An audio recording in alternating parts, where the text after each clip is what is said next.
All right, guys, today we've got a very special one. Sitting across from me is a guy who's lived multiple lives already, he's only getting started. A Toronto kid who took the long road to become a standout at the University of Iowa with over 100 catches and 1,500 yards, and then grinding his way into the NFL with the Colts, Raiders, and Jaguars, and later becoming a first-round CFL pick with Edmonton and Ottawa.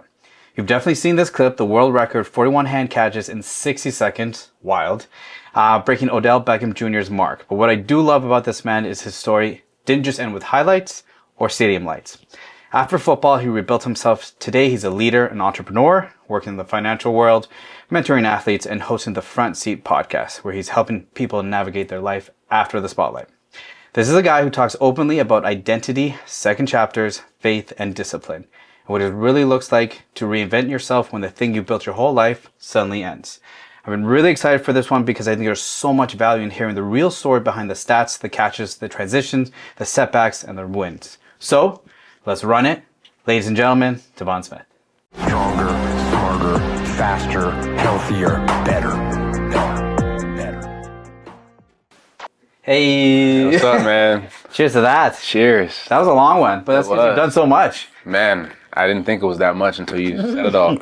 How's your day, man? Good after a nice Moscow mule. Yeah, you were just telling you were telling us off air that you usually have this with tequila, Yes. and it's called a Mexican mule. Mexican mule, yeah. Never heard of that before. And Yep. I'm Latin. I know I came when I was in Toronto. I'll go to a place, I'm like, can I get a Mexican mule? And some people look at me kind of weird. I'm like, okay, a Moscow mule with tequila. They're like, oh, okay. So I noticed that was like a US thing, but some people understand it here as well. Then there's like a dark and stormy. Have you had that before? No, I haven't. What's that? It's basically a Moscow mule, but with like rum, dark rum instead. I might need to try that. So I tried a Moscow mule with Hennessy. Oh man, that's bougie. That's nice. That's pretty good. Is too. it pretty good? It's pretty good. Somebody told me about it before. One of my teammates, he was like, "You gotta try it with the Henny." I'm like, "Okay, let me try that." And it was Bob? It was good. It was pretty good. Yeah. All right, man. Well, let's start from the beginning. You got quite the origin story. So take me back to Toronto. What did football look like for you growing up? Man, I played basketball. My dad tried to make me play soccer. I come from a Jamaican background. And my dad played soccer. He put me in soccer at first, and I instantly hated it. I don't know what it was about it. Didn't like it. But I grew up going to watch him like play in like men's leagues and whatnot, and I just wasn't interested in it for myself. But then I got introduced to basketball, which I loved. And a friend of mine, one of my best friends, I was actually his best man at the wedding. We've been friends, we're pretty much family, and he introduced me to football. And at the time, he's like, come and just try it out. Didn't know what I was getting myself into, and I was actually really bad. And people don't believe me, but when I first started, I told them that like they used to call me Butterfingers. Like I actually couldn't catch. Yeah. And that kind of stuck with me. And I kind of wanted to prove to myself like I could actually play this game. And then from there, I just never looked back. Yeah, so that was like one of those. Have you seen the documentary with Jordan? You know, when he's like, and I took that personal. Yeah. I feel like that was like when I took that personal. Yeah, I truly doubled did. down on yourself. Yeah, I was like, okay, I'm not that good. I don't know what made me even, if I wasn't good and either I wasn't good and I liked it, or I'm not 100% sure like how I felt in terms of, I'm like, if I wasn't good, why did I continue playing? But it was something that stuck with me where I know I wanted to get better. I'm like, I'm going to prove to myself that I can actually no longer be called that kid Butterfingers, right? So did you do anything, practice anything, research anything to like be better at like catching? Yeah, growing up, I just watched YouTube videos of just like guys catching the football. I taught myself how to juggle like on YouTube, and just like trying to find ways to get better hand-eye coordination, and that kind of stuck with me, and that's how I know how to juggle now, and How you can do one-handed catches? and now I can do one-handed catches. you like, went one way all the way Yeah. to like some talent there. yeah, exactly. So I just was watching a bunch of videos, just That's pretty sweet. watching guys that have done it, and just mimicking what they do. That's pretty sweet. So when did it become, I guess like when did it become like a passion then?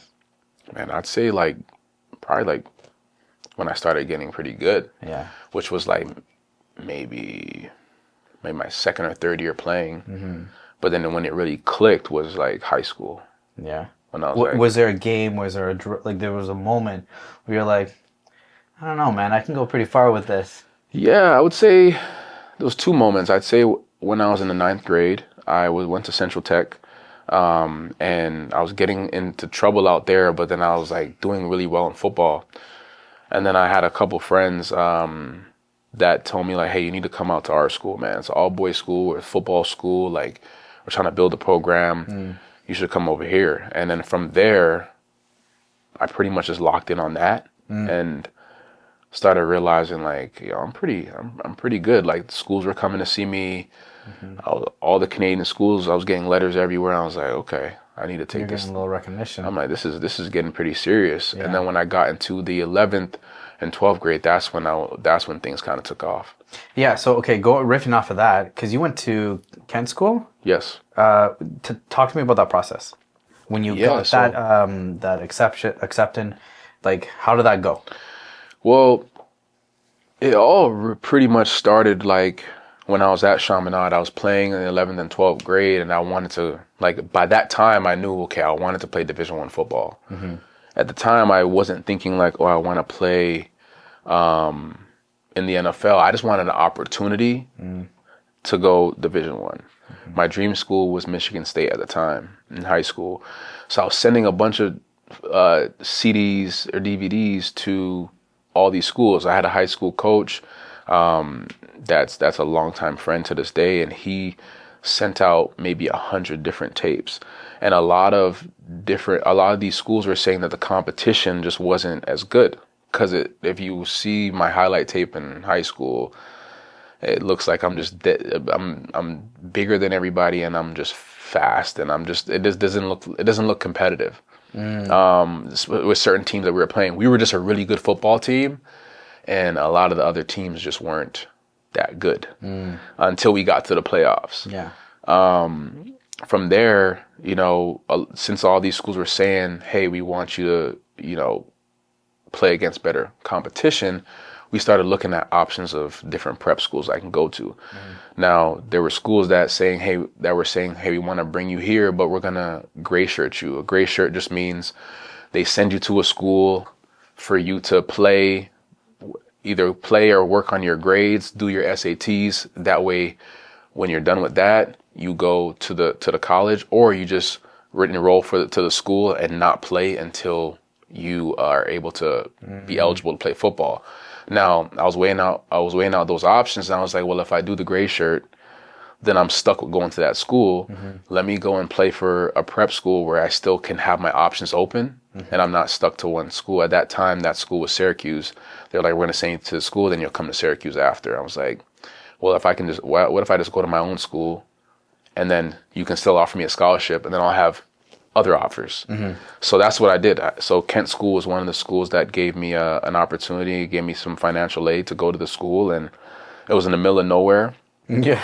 And I didn't know what I was getting myself into, but that was a culture shock. But the football program, the head coach there was hard-nosed and probably worked me as hard as any coach has ever worked me. To this day? To this day, it kind of, I'd say he's one of the hardest coaches I've had, and it kind of prepped me. Yeah. Did you know what he was doing at that moment, or looking back, now? Like, did you know when he was drilling you, like, okay, like, this is for a reason? See, at the time, I was always expecting the worst. Like, in my eyes, I was like, I had that thought that like how you see it in movies, like football is gonna be super hard. They're gonna work you so hard. You're gonna be waking up at 5 a.m. You're gonna be. So when I got there, it's kind of what I expected, but like at the same time, like I knew what I wanted, right? So I was going there for one specific reason and one specific reason only. That was to go Division I football, right? So it wasn't really a surprise for me. It was kind of, okay, this is what I signed up for. Let's get through it. Yeah. Right. Is there anything that stood out that you really had to like put 10 toes down and push through? Oh yeah. There was a time I think that we were out at practice. It was super hot, and Connecticut, where it was, we're in a mountain, so it got really muggy.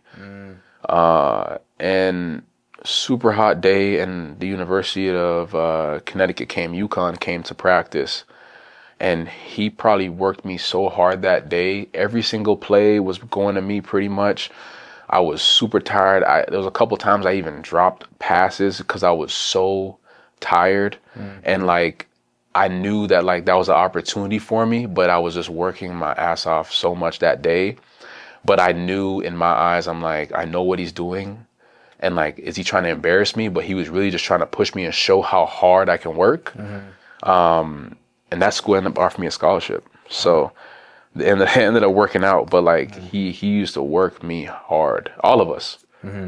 But it was a unique experience to go out to that school. And I think it prepped me for college. Fair. How was leaving home? Are you a mama's boy? Honestly, yeah, I am. But I would say like for me, it really wasn't that bad. No? Because you're so hyper-focused? Yeah, like I knew I want to leave. I want to leave. I want to play ball. Like I never really thought like, oh, I miss home. I miss my friends. I was just like, this is where I want to be. This is where I want to go. And it wasn't like, oh, screw everybody. It was more so just like, I just had these goals and dreams that I was so focused on. I didn't care where I had to go to do it. Yeah. And then your family, the support. And they supported it. They came out to games.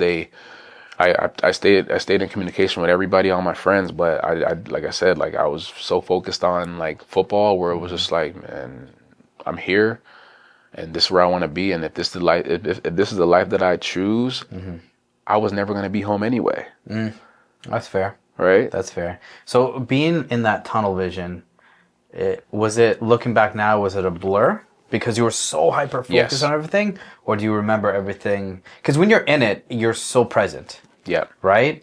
But looking back, you're like, I don't even remember like just 2-a-days doing this, making sure I'm running this, looking over these drills. I don't, like, it was a blur. Yeah. Yeah. But you know what's so funny? Every time I talk to hyper-successful people, they all say the same thing, that when they're in it, everything is so real. You know, the stress, the highs. But when they're done it or they move past it, they're like, it just happened. It was like that. Literally. Right? So interesting how like when you're in that, I find that the more hyper-focused they are, the less like they remember. Yeah. Right? Because it's just like second nature. They're doing this. Right? Yeah, exactly. There's a lot of things that people have like, remember when you did this? Remember? And I'm like, sure. Yeah, I don't really remember that, but I was just so hyper focused on just like, all right, what's next? And now looking back at it, like I'm realizing that, man, like, I do remember, like that was so long ago. I'm now replaying all the things because you've taken the time to really reflect. Yeah. And now it's like giving myself grace and now allowing myself to really appreciate all the things and the hard work that I put in all those years. When did you realize like I belong here at this level? Because there's that certain amount of confidence, cocky arrogance that you need to have to be great, right? So when were you like, no, I belong here. I belong at this level and I deserve more. When I started going to these football camps. Yeah. In high school, and I started going to these football camps and comparing myself with other receivers that were getting offers from all these schools. And there were some camps that I went to that I was getting like MVPs in, right? Oh, so I was one of the best performers there. I was at least a top 5 in that camp. And I was like, from then I was like, oh, I'm just going to go to this prep school, ball out. I'm going to go to college, work my ass off, and then I'm going to figure out how to get to the pros. And that's kind of what happened. I didn't really think of it as like, no, I don't know. Like, no. You never had any doubt? No, not really. I mean, once I started going to camps and comparing myself with all the other top guys and like seeing like I'm kind of in that top 5 to 10, I just kind of had like, and I was making sure I was going to the good ones, like the good camps that had like, to really measure yourself. Yeah, like I wanted to know, okay, am I who I say I want to be, and how do I compare against these guys that are getting offers from Oklahoma, Michigan State, Michigan, and all these big schools? And I realized that I was fitting in, so I was like, yeah, this is where I belong, and I'm going to continue just figuring out who I need to compete with and who I need to be around to get there. How do you get motivated? Man, just being around bigger, faster guys than, Are you like than a me. pure competition kind of person? Yeah, I like being around guys that I like hanging around older guys. Even when I first got to Iowa, I was hanging out, with the seniors, and I was always and they were always taking me under their wing. Hey, we're gonna go catch 100 footballs today. We're gonna do this. We're gonna do that. So those are the guys that I kind of gravitated towards. And because I took an extra year, I was also a little bit older.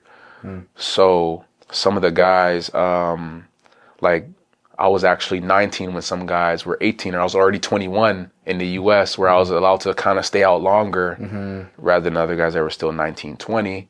So yeah, I kind of gravitated towards a couple of the older guys that I wanted to be around because I knew that they were going to the NFL. I knew that they were going to be doing some good things in the program. So I stuck around those guys. Interesting. And balancing school, how was that? Yeah. Yeah. Let's take a drink to that one. Yeah, school. What's that? No. It's pretty good, guys. It is. Moscow It's a down. pretty It's good. not that bad. It's a pretty good meal. I like that you're surprised. Yeah, it was. But school, we had a lot of support, right? So we always had to have a certain amount of hours in the learning center. If you were behind on work, you always had to put in extra hours. So you had a certain amount, I forgot the number, each week that we needed. And if you needed help or if you're falling back on grades, you had a tutor. So I always had, Just in case. yeah, I always had worst case scenario, I just wanted to always keep a tutor there. That way it's like if I needed to accelerate a little bit quicker on the work, I knew I had had my tutor help me with that. But they had a huge amount of support in school. I wasn't really a test guy, so strategically I took a lot of classes with papers. Because I can bullshit my ass off on the type, but when it comes to studying and exams, like I hated tests. I wasn't the best test taker, so I went to a lot of classes that had to do with papers. All right, you played to your strengths. Yeah, You just played to your strengths. That's all. exactly. That's not bad. How would you describe your growth as a player at Iowa? I think I did a pretty good job in front and when it came to growing, because I just, like I said before, like I just gravitated towards the older hitters, the heavy hitters, the guys that were putting in the extra work, and I had a good group of receivers in the room, and then I became a leader in that room, and I had to lead by example. So, going to that school, like you can't be soft. Any D1 college, honestly, you can't be soft. You have to be mentally strong because they're gonna push you. They're gonna test you real quick, right? Yeah, there's been a lot of guys that can't take the harsh yelling and the stuff that they can potentially say to you to kind of break you down. But for me, I just knew like, hey, I'm just gonna go in, work, do what I gotta do, and ignore the noise, ignore what they have to say. And like my like I said before, I come from a Jamaican background, so yelling is nothing. They yell all the time, so all that yelling was nothing for me. You're like, that's a Sunday. Yeah, like that's a regular Sunday for me. So when it came to all the yelling, I was just like, all right, let's do it. Let's just ignore it. I didn't let any of the stuff bother me. And I was warned. Like I was always told, like, hey, they're gonna push you. They're gonna try and test you. Just ignore it and just work and do whatever you have to do. So that's what I did. What do you think your edge was back then? Speed, discipline, film study, mindset? I know you have to have a little bit of everything, but yeah. What do you think your superpowers were? I think for me it was speed. Yeah. I was just a lanky, fast kid, and then they incorporated the strength and everything else with that when I got there. Added about another 20 pounds to make me stronger. And then the mental side, just from all the schools that I went to all boys school. They're very strict. And then I went to a prep school. That school was very strict. It was in the middle of nowhere. All I was able to do was focus on football anyway. That sounds good. Yeah, and then I go to Iowa, which is also in Iowa. Well, there's nothing much else to do than play football, and it's a college town. So at that point, it was just like first day I walked in there, it was like they make it known like, hey, you're coming here to work. Like if you make a little smirk, like you're getting kicked out of the weight room. So it was always about work. So for me, I kind of, once I left Central Tech and I got to a school that was just very serious, I feel like, I don't know, every single school it got more and more serious. So I was like, shoot, I just became militant at that point. Yeah. But I had fun doing it. That's not bad. Yeah. Let's talk about your one-hand catch world record. All right. How did the idea come to try to break that? So I saw Odell Beckham do it, and then I was like, I'm just gonna try it. So I did a little video and I tried it, beat it, but I wasn't. And then Guinness. So I asked one of the video guys, I'm like, hey, can you chop this up for me, and so I can post it? And he did it. And then when I posted it, it kind of went viral. And that time in 2014 or 15, viral wasn't like what it is now. Yeah. But it went a little viral, and then Guinness asked the school if they can actually like come in and film it or whatever, and Iowa said no. Like at the time, like Iowa wasn't really, I mean, they're still not. They don't really like too much attention when it comes to exterior things. Interesting. So it was so Guinness didn't end up coming, so I didn't officially beat the record, but you beat it. But I beat it. You Yeah. beat it. Okay, so how did it feel, like the 39th catch, the 40, the 41? Like It was like, pretty crazy. Oh shit. Yeah, no, it was pretty crazy. Like I didn't, like, I knew I can catch the ball with one hand, but at that point, once I started getting up there and everybody was like, oh, I was getting kind of nervous a little bit because you got some guys watching or whatever. Yeah. But it was dope. I mean, I'm a huge Odell Beckham fan. Yeah. I love his game. I love the way he attacks the game of football. And it was just a pretty cool experience, man. I mean, I'm just a kid from Toronto trying to play Division I football, and here I am just trying to beat like Odell Beckham's record just for fun. And you did. Exactly, and it ends up being like an actual thing, but not official. So It's official. yeah. How many times do people like just ask you to like catch a ball with one hand now at parties? Not many. No? Not many. I feel like I would be that asshole. I'd be like, hey yo. Hey, yo, catch this. Yeah. Yeah. That's pretty cool. Okay, so let's talk about your NFL journey, man. Okay, so how did it feel when you got those papers? How did it feel when you were going to go play in the NFL? Man, it was surreal. I mean, I think,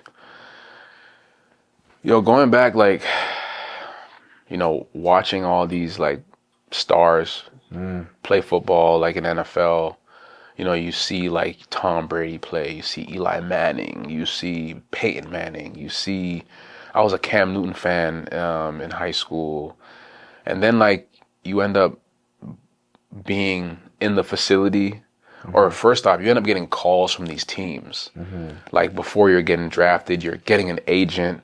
Your agent's telling you like, okay, like Cleveland likes you, Indianapolis likes you, the Dallas Cowboys, and you're just like, man, this is like crazy. Like, so take me back to, how does the process work? Because like I know people like in the world of like martial arts going to like UFC and stuff like that. I don't know how it works for that. But so when it comes to NFL, so you get an agent right away because you have to like put your prospects out there, right? yeah. And then do you pick like teams that you want to go to? No. So how it works is after your last collegiate game, you're able to sign a contract with an agency. So during that senior year of your playing years, you're now agents are looking to recruit you, you're recruiting them, trying to find who's the best fit for you. Then you hire an agent. So for myself, like my last game was in LA. We played at the Rose Bowl. And that same night after the game, my agent met me at the hotel, signed my contract, and we've had multiple meetings before, but I wasn't officially able to sign until my last collegiate game. Then that's when he starts getting to work. Okay. That's when he starts like making calls. Obviously, teams are already interested. It's in a system where who represents who. So now those teams start contacting the agent. When that happens, then there's different there's like the Senior Bowl. There's different All-Star games that you get invited to. Then there's the NFL Combine that you can get invited to, and then after that, there's obviously there's a pro day. So now you have your own pro day. All these NFL teams come to your school. You run your 40. You do all these tests, and then that's when things start picking up. Then the draft comes. So your agent is representing you throughout that entire process, and you don't get to pick your team. It's a draft, so you're just kind of waiting on draft day. Hopefully you get a call, and if you don't, you're a free agent. And then now you get to, at that point, if you're not drafted and there's 5 teams interested in you, then you will be able to pick, okay, which team do I have the best chance making the 53-man roster? Okay. So when you did get that offer for on draft, how did that feel? It was great, man. I think so. It's crazy because when I was training for the NFL, my agency was the headquarters was in Indianapolis, and then when we played in the Big Ten championship, that Big Ten championship was in Lucas Oil where the Colts play.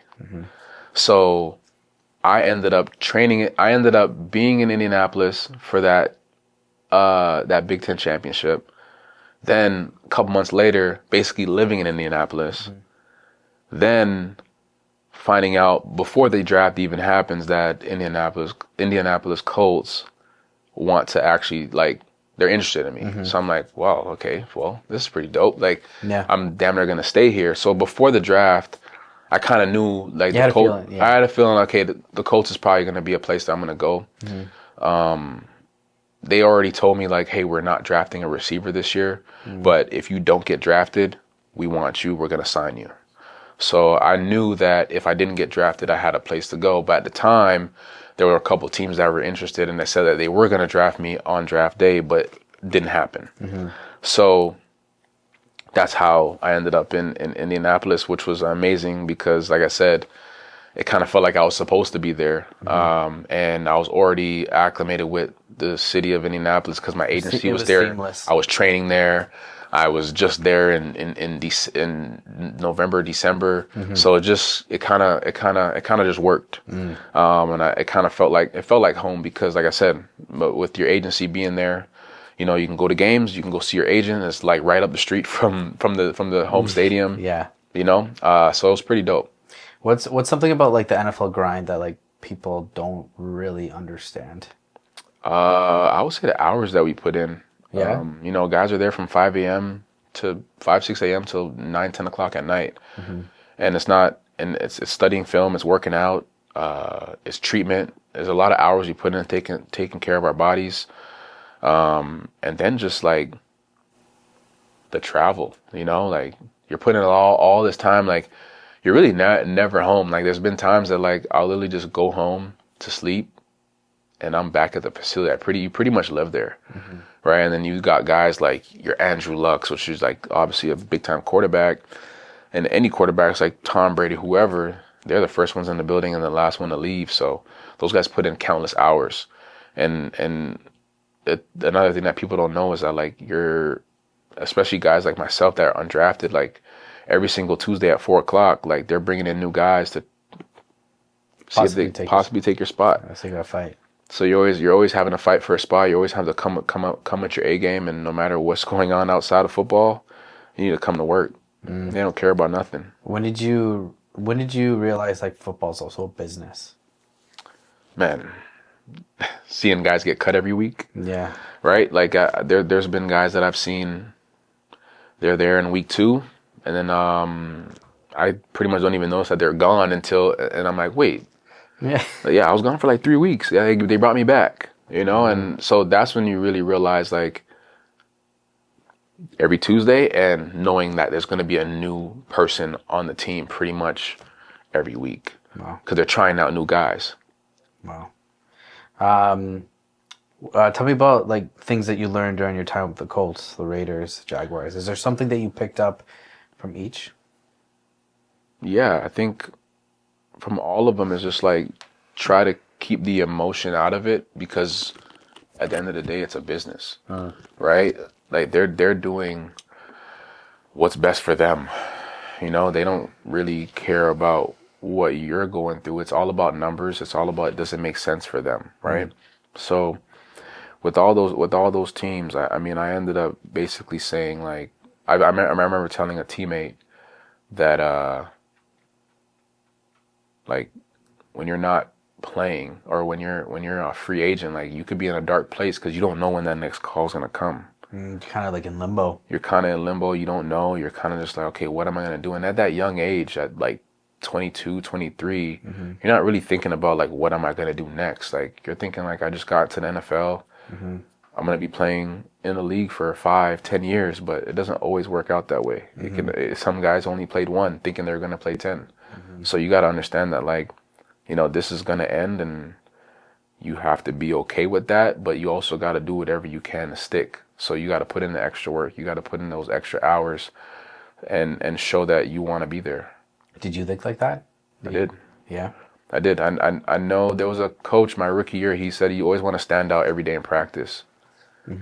Even if it's an extra block, or even if it's like you're just an extra, like, you running extra down the field, even after practice, catching the football, you need to show or always try and be seen some way, somehow. And not saying you need to be that guy that's sucking up to a coach. It's just more so like, no, you need to show that you want to be there. Like some guys just go to work, go home, and then it's like, and if you're not doing anything at practice and you're just kind of like not showing many like highlights or of anything, like it's going to be easy for them to just Forget he's about not doing you. anything, Yeah. But if they're always saying like, look at this guy right here, you see how hard he's working, you see how fast he's running, you see how much he's finishing this play. Those are little things that coaches look at that I think guys now don't really pay attention to. But it's those little things like after practice, before practice, during practice, where you're doing those extra runs, that extra catch, that extra effort that you're putting in between plays. Those are the little things that keep you on the team and let you stick. So on your first game in the NFL, right? The lights, the crowd cheering, maybe booing. How do you lock in? Man, I think just getting the jitters out, like, getting that first hit, getting that first catch. I think after that first one, like I pretty much get locked in. Was I nervous my first college game? Absolutely. My first NFL game, I didn't think I was, because like, I'm used to the crowd, but at the end of the day, it's the NFL. Now I'm catching the football from like a star. Not to say that the college guys wasn't a star, because my quarterback was a star too. But now it's like, this guy's, if I drop this ball, I'm getting cut. Like in college, you'll get yelled at. You're not going to get cut. Maybe now because they got this a whole nother game now. But there's been guys that dropped the pass and they're no longer on that team, or that kicker that missed a couple kicks and he's no longer on that team. So you got to know, like, once you get in there, you got to just do your best, because you just like, the worst that can happen is, okay, you're going to get cut. You just got to expect it, that part. But it's just like, hey, man, like, it's going to leave it all out there. Trust God and you'll be good. How do you decompress from all that stress? Man, a little bit of meditation, a little bit of just having that confidence in yourself, really. I mean, I think it's definitely not easy. But after you get through like maybe the first game or two, like you're pretty much you should be good. Obviously, there's bigger games where they mean a lot, but once you get in the flow of things, it's pretty good. I think you'll be pretty good. And because like athletes are like always injured in general, right? You guys put your bodies through so much. Yeah. So the day that you have a big game, and let's say your hamstring's feeling a little bit, tight, or things feel a little bit off, do you try to put that away? So it's like, because sometimes it's your mind that just brings you back. Your hamstring's fine, right? It'll be okay once you warm up long enough. Did you ever find those days it's like, oh, my shoulder, my knees feeling a little bit tight today? Let's just a little bit. But they always tell us, if you feel something, let us know. Because it could get worse. Because like there's been times that you'll feel a hamstring, it's like you kind of ignore it, and it all depends on the situation. It all depends on the game. Like, there's some guys that, this is the last preseason game, they need to make the team. They're like, I'm going to tape this thing up, and whatever happens. And they end up being good. They make the team, and they take care of it, right? And then there's other situations where it's like, you know what, today is just not the day. I can't. It's only going to risk get it. worse. But you only know unless you try. But we've got great staff. Obviously, there's better ones than others on different teams. But But your recovery protocol must be sweet. yeah, I Yeah. would say, especially in Indianapolis, they got a great staff over there, medical team, and they've been doing really, really well for themselves and for the guys out there, and they've been really good. So anything that I've had, they've been amazing, and they've done a good job of getting guys healthy.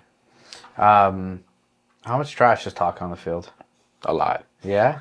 yeah, a lot. I always see like little clips on YouTube. I'm like, damn, these guys Yeah. are savages. No, I love it. No, it's a lot. It's a lot. Obviously, it's fun. don't say who or whatever, but you get that? You got that? Yeah, I've gotten that, Yeah. but like I was never really. I mean, I only speak if I'm spoken to. Really, I think it's just a waste of energy because I'm already tired out there running 100 miles an hour, Yeah. and all day throughout the game. So it's like, man, I do not want to do anything crazy or talk crazy because, or even yell because that's just wasted energy. Right? I try to stay as mellow as possible. Trying to get all that energy running my routes and catching the football. But I mean, have I talking trash? Of course. Yeah, it's part of the game. I don't. But some guys will get in your face or whatever. And I've done that. I've talked shit to guys that got in my face too. That's part of the but game too, right? it's part of it, though. Get them a little bit like Yeah, and some guys are just doing it for themselves. That's how they get themselves kind of riled up. For me, I didn't necessarily need that. But if they talk to me, I'm not gonna back down. I'm gonna talk my shit too. So Yeah. yeah. You seem like that you've always been since your origin, like pretty good at compartmentalizing. Yeah. Does that come from your family, more your mom's side, your dad? Like, where does that come from, or is it just have you always been this stoic? You know what I mean? You seem Yeah. like you seem literally like this. You seem like I'm chill, but fuck around, find out. Yeah. I don't. You seem really- like that. Yeah, I don't really take too much, especially on like for sports. Like, I don't really. I just work hard, do what I gotta do, and yeah, if you want to talk shit, I'm gonna talk shit back. But I want to play football. Yeah. I'm not here I'm not trying to portray that I'm somebody else. I'm a football player. Yeah. But I think I got it from my dad. My dad's been a pretty calm guy. He never yelled at me. He never. Sometimes that's scarier. Yeah. Right. He was like, "Yo, what are you doing?" Like, you know, like, and that's kind of how I am. I don't really yell, and if I have to yell, I think I'm getting out of character, like outside of football. So, yeah, I've always been kind of mellow. I've always been kind of just chill vibe. Some might say it may come off as like, oh, I'm too nonchalant or I'm whatever, but I just don't think so. I just rather not put energy into things that don't. Yeah, it just seems like you allocate your energy to the right source. Yeah. You know what I mean? Yeah. Like, obviously, if things are heated, somebody's talking shit, let's go. Exactly. And then let's move on. And then Exactly. you put that to fuel to try to, like, either deke that person or just try to prove Yep. your case even more. Exactly. Okay, talk to me about that transition from NFL to CFL. Yeah. I grew up watching CFL football. And I had a lot of friends that played in the CFL, still do. And so for me, coming to the CFL wasn't bad. Like I knew that I was getting myself into, and I knew what the CFL had to offer. So after I took the year off, after I had a knee surgery, I was like, let's just go to CFL. I don't want to be a guy that's kind of waiting for another NFL opportunity, and now 3 years go by and I'm now 26 or 27 and I'm getting older. I'm like, no, I want to just continue playing football. The opportunity was good for me. The Grey Cup champions was Edmonton at the year before. Or sorry, the year I got drafted. So I knew I was going to a good team. I read that you were the first round pick too. Yeah, I was a first round pick in 2016, but I ended up playing for the Colts. 2015 they won the Grey Cup, and then they drafted me in 2016. And I knew they had a good team. When I sat out that year, I knew that there was an opportunity. I knew that they were transitioning to new quarterback, and they had called me a couple times saying like, hey, there's a home whenever you're ready to come by. So it was welcoming, and I felt like it was right. So going there was a good experience. I went there knowing that it was going to be hard work, and it sure was. It wasn't anything different than the NFL in terms of talent. I mean, obviously there's your greats, but the CFL is just as competitive. So it was fun. That was a great experience, and I'm happy I came home, and now my family gets to see me play more often, right? Because we're playing in Toronto, we're playing in Hamilton, we're playing in Ottawa. Those are all driving distance too, right? Yeah, it's not that bad. So those were good experiences as well. It's good that it seemed like you have a really good mindset, because from an outside perspective, you're like, oh, he went from the NFL to the CFL, right? But it seems like you just wanted momentum. You just wanted to keep playing. You didn't want to lose your time.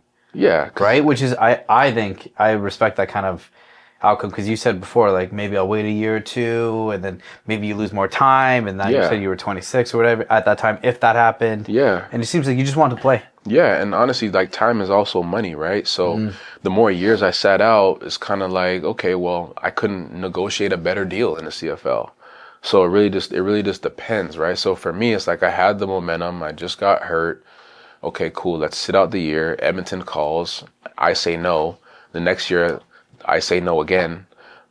I mean, yes, they'll take me, but at that point, it's like, hey, well, now you're 2 years out. We don't even know if you can. Yeah, your bargaining chip. You know, it's kind of at that point. It was just easy, and and looking back, that was a good business move for me too. Right? At the time, the money was good. The opportunity was good. Where they were transitioning into quarterbacks, teams, receivers that they had now that are leaving, it kind of just worked out, and I was like, I'll be dumb to kind of miss out or let that opportunity go by. So I just took advantage of that, and like I said, to your point, I wanted to play ball. Like, it had nothing to do with, like, the money is obviously great, but I just wanted to keep that momentum and play football. What's like what's something that you had to shift from playing from NFL to CFL, right? Like, the game is a little bit different. Yeah. So was that a big change for you? Did you find it was actually better for you for your game? It was new for me because you have a running start in the CFL. In NFL, you're stationary. So even in college, like, I didn't play I played high school football, but at the time in high school, I told my coach, like, I plan on playing football in the US. I'm not doing that running start. So I never really had any experience doing that until I got to the CFL, and I was like, shit, I should have probably did that in high school. But yeah, it was. I would say that was the biggest thing.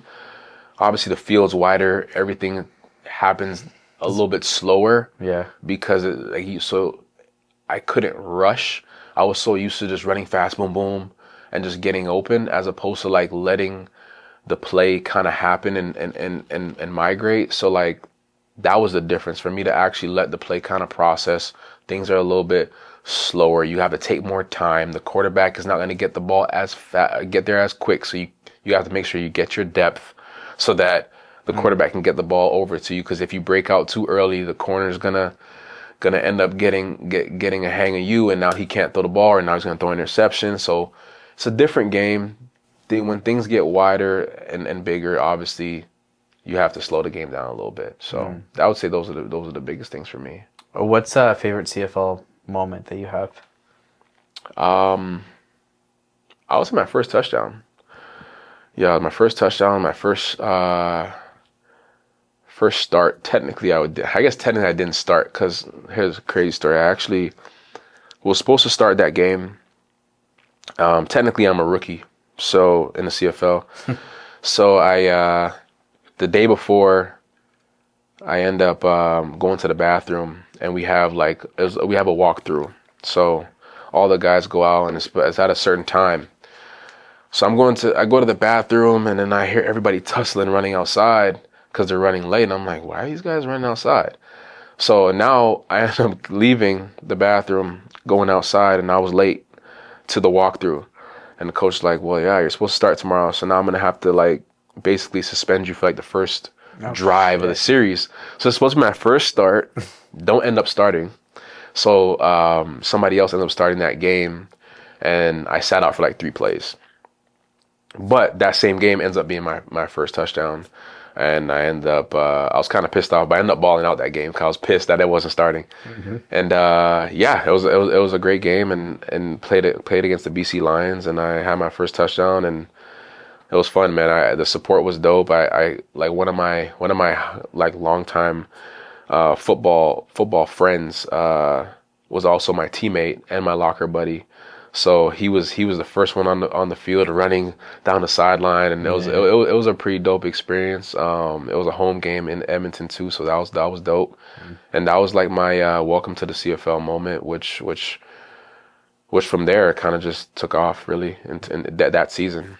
And then, so I guess let's go a little further in.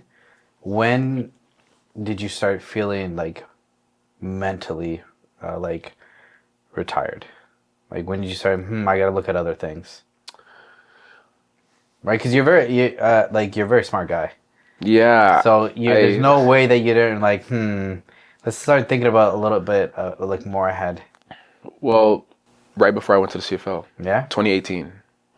So when I sat out the year, I was like, okay, if this football thing doesn't work out, what am I going to do? And that's when I started looking into different things. So the 3 things I looked into was real estate, a recovery center, and then I wanted to do something alongside like moving. Like, I want to get some trucks and I want to move. I didn't see that third one coming, but okay.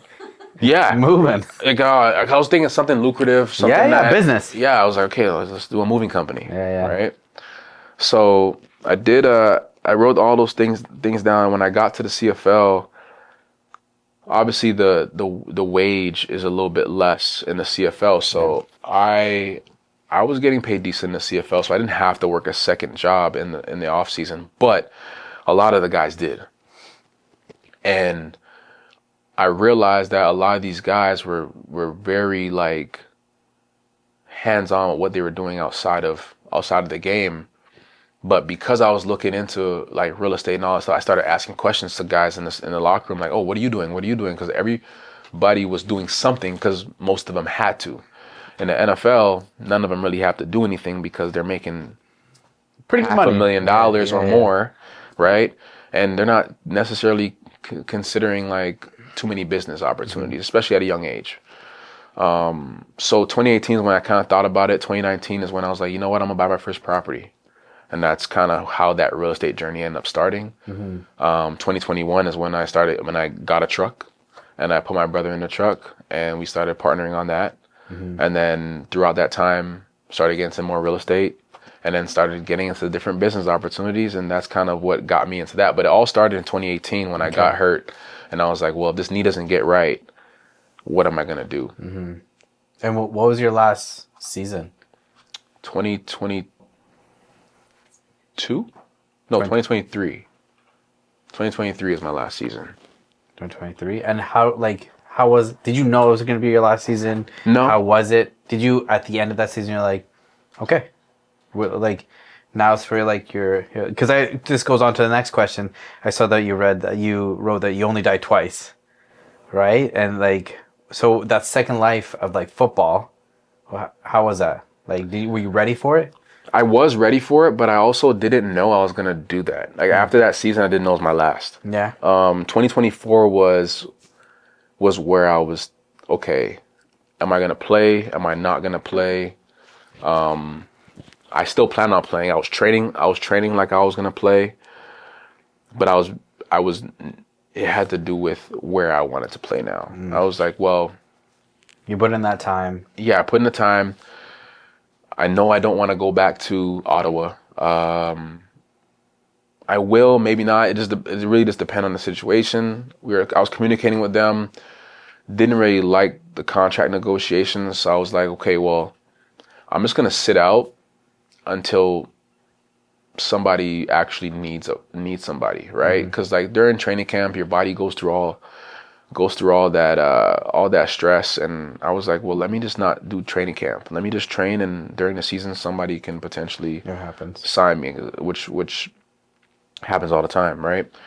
And at the time, I really only wanted to play for either Toronto or Hamilton. And obviously there's 9 teams, so it's like if I only want to play for 2, what are the you know what I mean? Like Yeah. so it's kind of like and I was okay with that. I knew I just didn't at the time. I had a couple trucks. I was doing other things, and I was like, it just has to make sense for me to fly out and want to play back in Edmonton or Winnipeg or Saskatchewan or BC, like to lift up my life and move out again. Like, do I want to abandon my business just to play an extra maybe 1 or 2 years? At that point, I'm playing 8 years.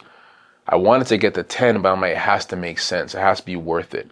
And I had communications with certain teams, and same thing, contract negotiations wasn't going too well. And I was like, well, I can actually make more money not playing football if I just do what I'm doing. So am I going to sacrifice, what I have going forward just for 1 or 2 more years, or should I just move forward? So 2024, I was like, well, if I don't find the right deal and 2025 doesn't look like I want to really play, then I'm just going to retire. So January of 2025, that's when I was like, yeah, I'm done. And like, how was that mentally, right? Because a lot of people, when it comes to playing such high sports, like level sports like you, there's a big identity towards it, right? Yeah. Were you okay with that? Yeah, I think it was, for me, I thought I didn't feel no way about it, honestly. I Do you think it's because you had so many seeds that you already planted that you were ready yeah, to like? a little bit. Like I knew that my body was just like, I'm like, I don't know if I want to put my body through that again. Like like my body just didn't feel like how it did before. The recovery was a lot longer. And taking the year off, honestly, I felt great. So I was like, I can actually play, but how many more years can I play? And at that point, I kind of just knew that, like, although I'm playing football, I'm still going to be doing something else anyway. So it really was just about, like, how is that going to make my body feel? How's that going to make me feel? The longevity of that. Yeah, and like, so identity crisis, not really. Do I miss the game? Yeah, I do. But at the same time, I love what I'm becoming, and I love that. And I think that, like, it's a little different because I'm around so many of my friends that are also retiring, so we're all doing it together, so I don't feel alone. So that's another reason why I don't feel like bad about it, because I think a lot of guys that are retiring, they retire at a time where all their friends are still playing and they feel left out. For me, it was like we're all kind of retiring, and like we're all kind of going through this together. So like I have a community of people that are transitioning together, and that's kind of where the front seat comes in. So when it's building the businesses that you are now, what are the things you've had to like adapt to learn? Right, you've got a couple things on the go. Yeah. Like you becoming an entrepreneur. You are an entrepreneur. Yeah. Right? What are some things that you needed to learn? Man, it's just like the business of football. Like nobody cares. It's just strictly business. You gotta you have to not put the emotion in it, and just like, like people make business decisions. So when I first got into the trucking industry, you have to put yourself out there. You have to walk into warehouses. You have to talk to people. You have to network. You have to do whatever. But that's the same thing in football. Like I had to go to football camps to be seen. I had to go try out for teams for them to notice who I am. So they all translate, or they're all kind of the same. But the one thing that stood out to me is just like, man, they just don't care. Like people are doing what's best for them, and you got to understand that. And you got to do what's best for you and not take it personal. Okay, you mentioned a little bit, but you got a podcast. I do. So when did you start the Front Seat podcast? Oh, that would have been in May, I believe. So how did that idea come about? So I knew I wanted to start telling my story, but I didn't want to just be sitting in front of the camera literally telling my story. And then I realized like I got so many other friends that have similar stories, that we've had those same encounters. We've either crossed paths, we've either we play on the same team, we're roommates, something along those lines, to where we can kind of bring all of our stories together. So I wanted to tell my story. I wanted to kind of market what I'm doing in the business. How am I going to do that? Okay, cool. Now I need to figure out how I can market myself and how I can market everybody else. Because it's not always about, I didn't want to make it about me. So I actually got in contact with Ernesto and Anthony at Grid, at the neighborhood. I actually went to high school with Ernesto. Okay. So they do marketing. They help me with my marketing from my trucking company as well. Sweet. And I reached out to him and I was like, hey, this is what I got. This is what I'm doing. I need help when it comes to marketing myself. And they kind of pitched me this idea of like the podcast. And I was like, so we kind of brainstormed and they kind of gave me like multiple ideas, and the front seat kind of came to fruition. Cool. It's a cool idea. Yeah. So that's kind of how that happened. And it's really just about telling your story, and not only mine, but just relating. You know, we're all athletes transitioning. We're all people transitioning, pivoting into different business ventures. We're athletes now, entrepreneurs. We're athletes now in corporate, and just figuring this thing we call life. And I think that's it's important to just kind of, you know, share your story and just promote other people's stories. So I love communicating. I love networking. I love connecting with other people. And that was a way for me to continue to network and continue to just grow as a person, and learn from each and every guest that I have on my show. Wow, which guest taught you the most or surprised you the most? There was a couple. That stands out, just off the top of your head. Yeah, there was a couple. One was Brandon Coleman. He had a really bad injury. Football ended early for him, but he was a great receiver playing for the New Orleans Saints and having Drew Brees as a quarterback. And he got into mental health, and he's a poet. He's an entrepreneur. He's very, very big on breathing and mental health, and he talks about how that helped him, you know, outside of football. And he's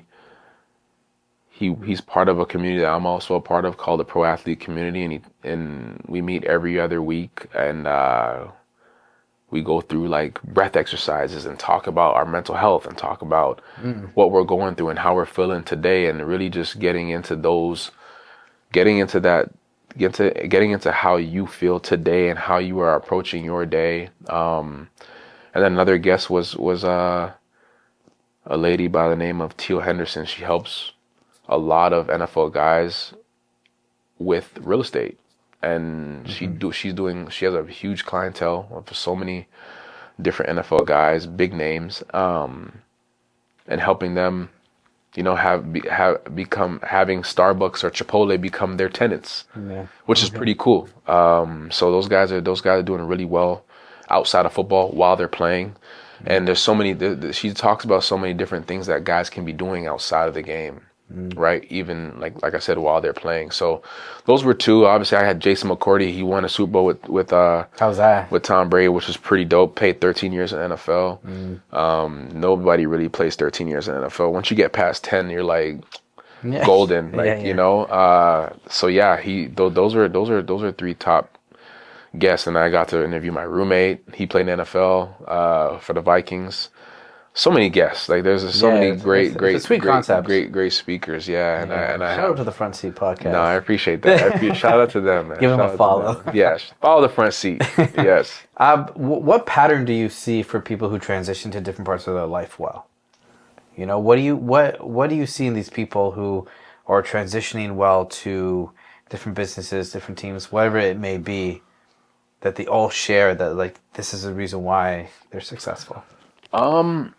I would say because I'm kind of doing it now, and I talk to myself about it all the time, is really just betting on yourself, right? I think a lot of people like they don't want to take that leap of faith, and it's scary. You're like, man, I want to do this, but I don't really know. But a lot of these people that are really successful, they're just like, man, the worst that can happen is it doesn't work, and then you just try it again and do something else. Which is crazy because that's like a little bit of an oversimplification, but it is honest and it is true, right? Worst case, it just doesn't happen. But And you that's did it. okay. Yeah, I think that's the thing. It is okay. Yeah. But the fear of like, no, it's not okay. Right. I need to do this. If I put my name out there, I need to do this. Right. Opposed to like, it is one of those things that's, it's said a lot, but it is the person who enjoys the walk is the person who's happier than the person who just wants the, the destination. Yeah. I think people are afraid to fail, and I'm a victim of it too. Like, I'm afraid to fail as well. But if you don't try and do it, and you don't do it, then you're going to regret it. So, but if you try it and you fail, at least you tried it. Yeah. So It's true. that's one thing. Like, all these successful people that I've met, other players that want to get into things. Like, I had a conversation with a couple former teammates over the weekend. He's like, yeah, I want to do this, but I'm like, bro, just do it. You could do it. I'm doing it. He wants to start a pod. I said, just do it. Like, people want to hear your story too. Like, it's not gonna affect nobody else. In worst case, is like, it's just a great experience. Yeah. Right? You learn so much from guests. Like, selfishly, I learned so much from our guests. Yeah. Right? And ideally, I like to try to take that and be a better person. Exactly. So, I don't know. How is it being a host for a podcast? It's different. Yeah, it's weird, eh? Yeah, it's a little weird. It's a little weird, but You're good with talking, though. You're pretty Yeah. good. I've watched a couple of your stuff, and I'm like, this guy's it's natural. yeah, like a natural. lot of people said like, no, that was pretty dope. It's pretty dope. You were pretty natural doing it, and the more you do it, the better you get, right? Yeah, so the 100%. reps, right? It's all about reps. And like now, I guess 10 episodes in, now I'm working on the rest. I'm pretty comfortable doing it. What's your ideal guest for the podcast? What's somebody your wish list you want to get on? Man, Let's put it out there. I want to get the one person that I want to get is my college coach. Cool. He's the winningest coach in college football right now, Kirk Ferentz. He's been at the University of Iowa for like 20 plus years. And he's a Division I coach, and he doesn't really do stuff like that. So I want to like kind You of want to be the one. I want to be the one that just breaks it. I get it. Where it's like, how did you get him to get on there? Yeah. So that's one person. I would say that would be one person, and that'll be dope. And then obviously I want to start incorporating some other athletes in the NBA, all sports, right? So that'd be cool. That'd be pretty sweet. Is there a celebrity you would want?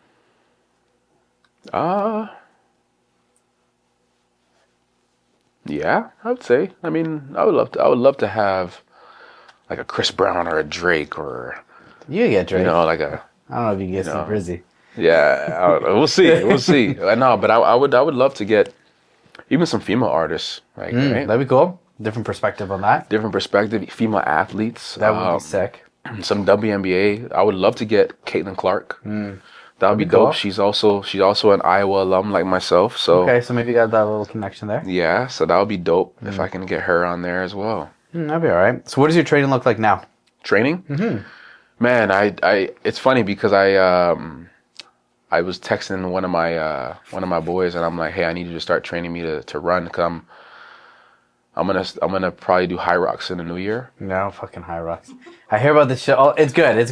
Yeah. I hear about this shit all the time. Yeah, You so crush it though. yeah, I mean, I think it'll be cool. Yeah. But I'm trying to right now.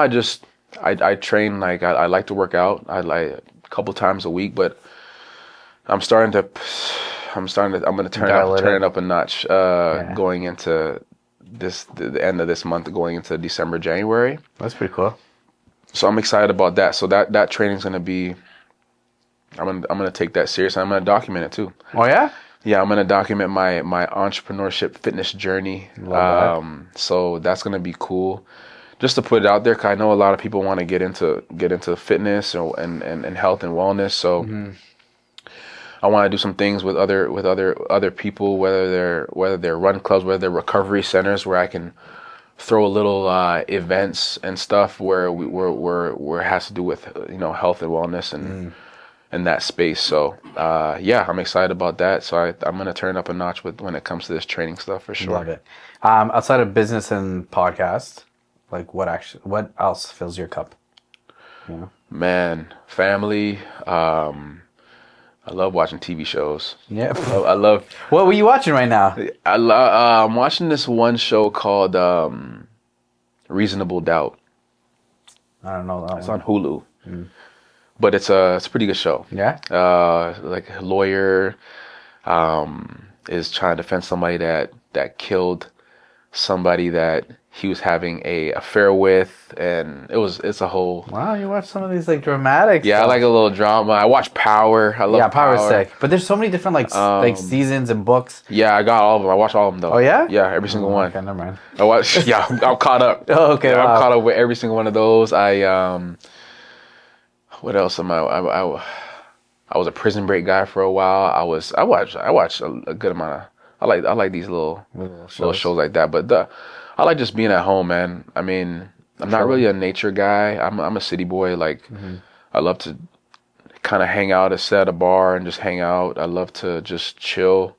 I'm not really an outdoors guy, but now I'm gonna start running, so I need to start like Being outdoors. being outdoors, getting used to that. So yeah, man, that's pretty much it. I'm not really. I like to travel. I like to travel, see my friends, Yeah.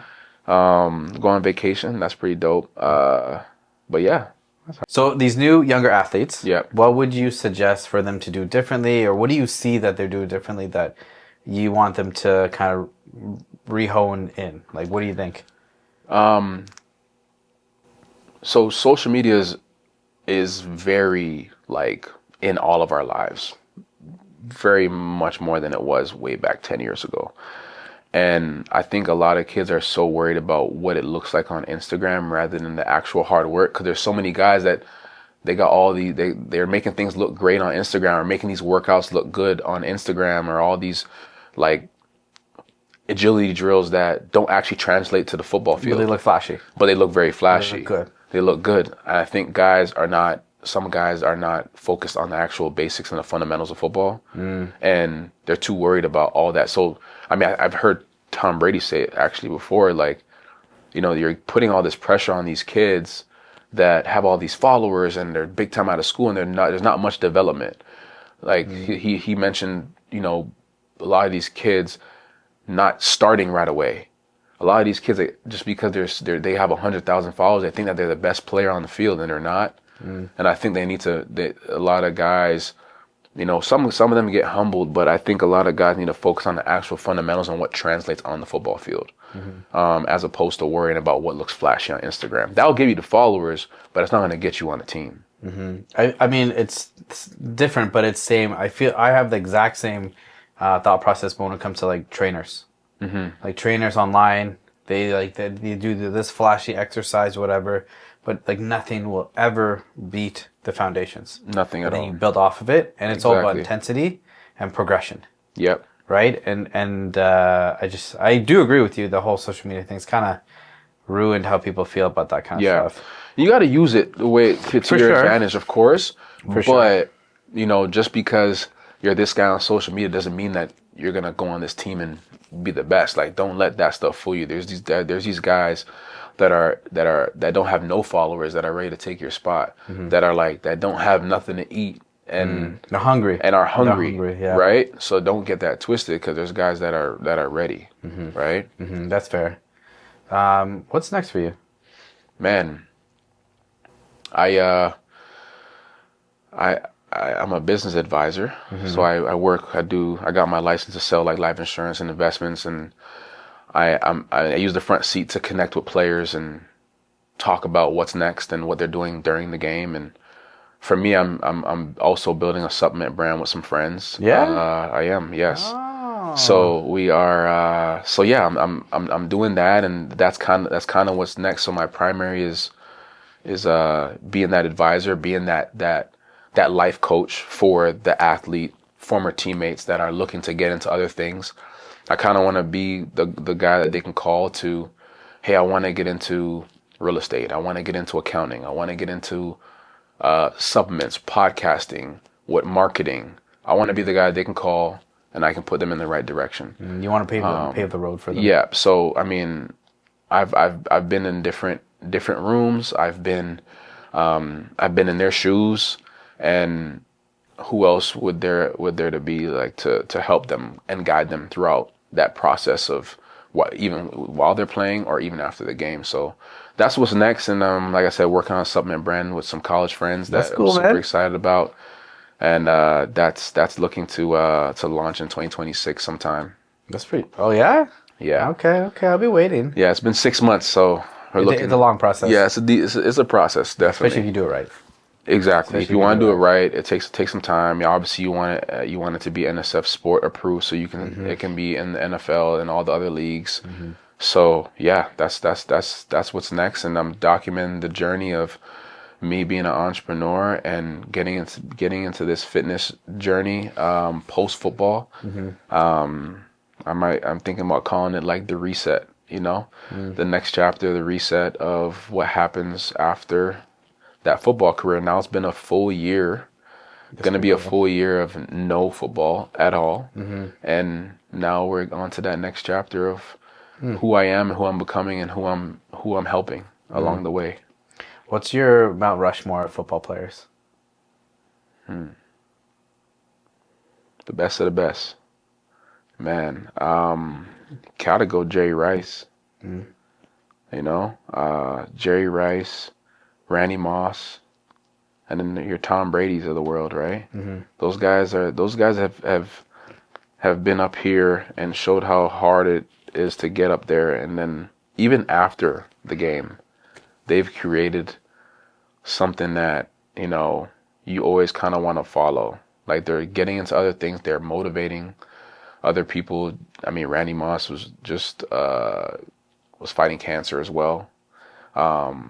Jerry Rice was catching bricks at a young age. Tom Brady's doing a bunch of business stuff outside of the game and now on television doing his thing. So, I mean, those guys are idols to me, and I continue to kind of look up to what they're doing outside the game and still giving back to like the younger guys as well, Back to the culture of it, yeah. Exactly. Describe yourself in one word. Passionate. Yeah. Mellow. Yeah. Dangerous too. Yeah. You're dangerous. Yeah. I would say that. Yeah. Those are 3 words, but I like it. The 3, but yeah. 3 good ones. And what does alpha mean to you? Alpha, to me, means a leader. Somebody that, can lead a pack, whether it's in silence or out loud. But you lead by example, you lead by action. I like that. All right, man, let's bring this home. Where can they find you? Socials? Anybody you want to shout out? Yeah. All that good stuff. You can find me on my Instagram is Smitty4. SMITTIE4, and you can see I got a hyperlink that has Front Seat. You can find that on there. It's a Front Seat Pod, YouTube Front Seat Network, and you can find me on those social, LinkedIn, Tavon Smith, and shout out to the Front Seat, shout out to Alpha, and the gym is dope. If you don't have a place to train, this is the spot to train. All right, you heard it from him, folks. Man, I appreciate you coming on. No problem. You're a legend, for sure. Thank you. I appreciate that. All right, guys, if you're listening, please make sure you subscribe to Spotify, share this, give them a follow, give the Front Seat a follow. Please. If you're watching on YouTube, make sure you like, subscribe, you know how it goes. We're growing. We're on the road to 100 episodes, so you guys want to be a part of it, I am sure. Other than that, love you guys. Ciao.